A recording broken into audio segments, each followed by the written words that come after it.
Bonjour à tous, je suis super content de vous retrouver aujourd'hui. Pour ceux qui ne me connaissent pas, je m'appelle Selim, j'ai 26 ans et je me suis lancé dans l'achat-revente immobilier. J'ai actuellement une opération à mon actif et je suis en train de chercher un second appartement. Et le but c'est de documenter toute mon aventure sous forme de vlog. Bienvenue et bon visionnage. On commence directement avec une première visite, donc là j'étais dans le bas de Montmartre, au bas de la butte Montmartre.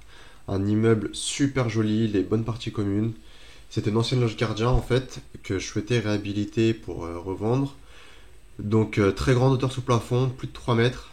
Vous voyez les moulures qui sont incroyables, vraiment le charme parisien, ce que j'adore. En dessous il y avait un parquet, ça donnait sur une courette, donc pour un rez-de-chaussée ça va, il était pas trop sombre. Et en fait avec la loge, on pouvait acheter un WC qui était collé, qui était attenant, et ensuite du coup créer un WC. Au final l'appartement était trop cher, il était pas du tout négociable, donc je suis pas allé plus loin. Seconde visite, là je suis dans le 17e. L'appartement, enfin l'immeuble, il est beaucoup moins joli que l'autre. Vous voyez la façade, rien de spécial, pas en super état. Et les parties communes, le point positif, c'est qu'il y a un ascenseur. J'ai laissé l'agent prendre l'ascenseur et moi je suis monté par les escaliers. Ça m'a permis de voir un petit peu l'état de l'immeuble. Et c'est pas fameux, elles sont pas terribles, j'aime pas trop. Et l'appartement, donc petite surface, tout à rénover. Le bâtiment a beaucoup bougé, comme vous pouvez voir avec le haut de la fenêtre. Et la fenêtre positionnée en bas, comme ça, c'est un peu bizarre. Sinon, voilà, il faut le rénover entièrement et l'évacuation se cache en dessous l'évier. Donc c'est un peu bizarre, enfin c'est un peu dur pour l'aménager, je pense. On se retrouve après ma visite. On est sur la petite couronne. C'est la première fois que je viens. En fait, je marchais et je l'ai vu, donc je me suis dit, je vais aller visiter pour une fois. Pour ceux qui ne savent pas ce que c'est, en fait, si je dis pas de bêtises, c'est une ancienne voie de chemin de fer qui faisait le tour de Paris à l'époque et ensuite qui a été mise hors service et qui est désaffectée maintenant. Et il y a certaines portions comme celle-ci qui sont praticables par le public.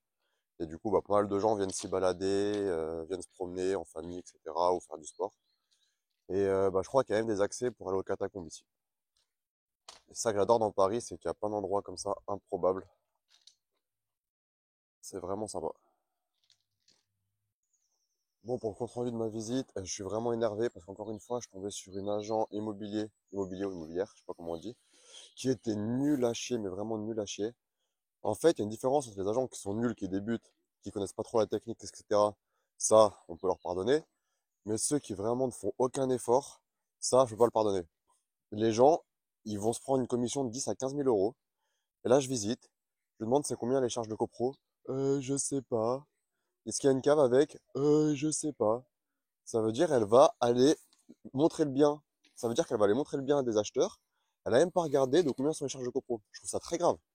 Franchement, les gens qui confient leurs biens à vendre à des agents comme ça, vous devez pas aimer l'argent parce que payer 10-15 000 euros des gens comme ça, ils connaissent même pas les charges de copro. En fait, c'est juste des porte-clés. Ils sont juste là pour ouvrir les portes, faire les visites, et voilà, c'est tout. Et je commence à en avoir ras le cul de tomber sur des agents comme ça. Je suis pas du tout pour les diplômes, etc. Mais je trouve que c'est vraiment un métier qui est trop facile d'accès. Et comme il fait rêver un petit peu beaucoup de monde, parce que tout le monde peut être agent immobilier, ça veut dire on vend des biens, c'est assez valorisant, on est bien habillé.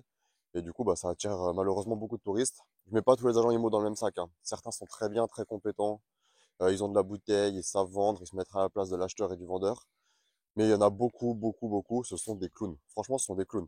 Et tant que je le peux, je vendrai mes biens tout seul sans leur donner un centime. Sinon, l'appartement, il avait un petit potentiel, mais l'immeuble avait beaucoup bougé. Et du coup, le plancher de l'appartement, sur la vidéo, je sais pas si ça rend vraiment tel que c'était, mais il est vraiment penché comme ça. Et voilà. Et vous voyez, même au niveau des fenêtres, c'était penché. Et dans les parties communes, au niveau de l'encadrement de porte, il y avait un décalage. Mais ça, je pense, ça va refroidir n'importe quel acheteur. On se dit, le bâtiment, il se casse la gueule, et c'est un peu le cas. Les parties communes, pareil, elles étaient pas ouf. Le ravalement, il est en mauvais état, donc je pense qu'il va falloir le refaire dans pas longtemps. La rue, pas ouf. J'ai vu des crackheads à quatre pattes dans la rue. Donc bon, celui-ci, je vais même pas faire d'offre dessus. Je vais passer au suivant. Et j'en profite pour vous dire que j'ai été invité sur la chaîne YouTube de Lionel. Donc Lionel et son associé Magid, en fait, ils ont une chaîne YouTube sur l'achat-revente. Et ils ont une formation. Et c'est avec eux que je me suis formé. Et il a suivi un petit peu mon parcours, le premier bien que j'ai fait. Là, il a suivi pareil le début de la chaîne YouTube. Et donc, il m'a dit qu'il aimerait bien faire une interview de moi. Donc, je suis invité chez lui demain. Et on va aller faire une interview. Donc, super content. Quelqu'un que je regardais sur YouTube il y a 1 an et demi. La personne qui m'a appris pas mal de choses. Et je me retrouve à faire une interview avec lui. Donc, c'est vraiment top. Je suis vraiment content. Je vous mettrai des images dès qu'elles sortent. Et n'hésitez pas à aller visiter leur chaîne. Et eux, pour le coup, ce sont des gens avec vraiment de la bouteille d'expérience. Et ça fait une dizaine d'années qu'ils font des achats-reventes dans Paris. Donc, franchement, je vous invite à consulter leur chaîne. Dans le métro, j'ai vu cette pub. Pour moi, c'est très bon signe. Ça veut dire que les banques veulent prêter de l'argent, elles veulent faire repartir les crédits. Et donc, ça pourrait signifier une bonne reprise pour l'immobilier en 2025. Donc aujourd'hui au programme, je vais aller faire une visite. En fait, en ce moment, je trouve pas beaucoup de biens à des prix intéressants. Donc je visite un peu moins. Et du coup, ça fait que j'en ai marre. J'ai l'impression de stagner, ça m'énerve, je stagne.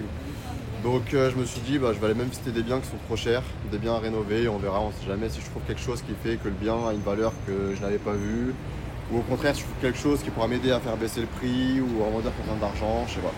Je me dis dans tous les cas, il faut que je continue de visiter pour débloquer les situations. Donc c'est ce qu'on va faire. On va la visiter. Donc là c'est dans le 11e, 10e ou 11e, je sais plus. 18 mètres carrés, un immeuble qui a l'air pas mal, donc je vous reprends juste après. Désolé pour le son, il doit pas être top, mon micro est déchargé, donc en fait c'est l'iPhone qui enregistre directement. J'ai pas encore des gros moyens de production cinématographique. Abonnez-vous, mettez un like et ça m'aidera à acheter Voici un la nouveau micro. façade, immeuble en pierre de taille, magnifique, j'adore. Vraiment super bel immeuble. Et voici l'appartement au 6e et dernier étage du coup. Vraiment dans son jus comme on dit. Très très vieillot. Il a été rénové depuis je sais pas combien de temps. Vous voyez l'état des murs, les fissures au plafond. Ça c'est une cloison, on peut casser. Et là par contre un truc que j'aime bien c'est que juste au-dessus de votre tête, il y a un Velux, un très grand Velux. Là il était à moitié fermé donc il laissait pas beaucoup de lumière passer. Mais je pense qu'il y a vraiment un truc sympa à faire avec ce Velux. Donc là, vrai WC, là c'est un placard. Donc faudrait venir créer une salle de bain, parce qu'il n'y a pas de salle de bain. Un petit ballon d'eau. Et là il y avait un évier. Ah, c'est assez sommaire. Et voilà le Velux, et par contre il y a des infiltrations, vous voyez, il y a des infiltrations sur tous les côtés. Et ce qui est bien, c'est que sous la moquette, j'ai trouvé un beau parquet parisien. Et ça c'est game changer. Et les parties communes, voilà, qui sont magnifiques. De toute façon, dès qu'on met un tapis rouge sur un escalier en chaîne, ça fait tout de suite bien, mais bien entretenu. Visite terminée, je me suis mis sur mon échafaudage. Je reste des échelles, des échafaudages, je me plains de pas avoir de choses pour les apparts aussi, je cherche la merde. Du coup, l'appartement, beau potentiel, l'immeuble comme vous avez vu il était vraiment pas mal, les parties communes bien entretenues, la façade j'ai vraiment kiffé. Voilà, maintenant il est cher, il est à 175 pour 18 mètres carrés.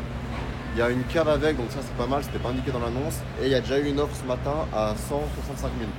Donc ça veut dire qu'il faut que je fasse une offre à 166 si je veux pouvoir rivaliser, minimum. Donc du coup j'attends qu'ils m'envoient les PV d'AG, les règlements de copro et tout, je vais étudier ça. Et je vais voir si je peux me positionner dessus ou pas. Et j'ai une idée aussi, comme il y a une cave, l'agent m'a dit qu'apparemment, et j'ai eu une idée aussi, comme il y avait une cave, l'agent m'a laissé échapper qu'en ce moment il y avait un business à Paris, les gens vendaient leur cave, tellement que le prix au mètre carré est cher et que les gens cherchent des espaces de stockage à Paris. Et donc ça peut être une idée, je vais regarder comment ça se passe. Parce qu'en fait la cave c'est le même lot que l'appartement, donc je sais pas comment ça se passe niveau administratif. Et je vais voir aussi à combien tu peux vendre une cave à Paris. Et je me dis si je vends la cave séparément et je rénove l'appart, ça peut faire un peu plus de valeur et c'est peut-être plus près dans mon budget du coup. Je vais voir ça, je vais faire mes recherches et je vous tiens au courant.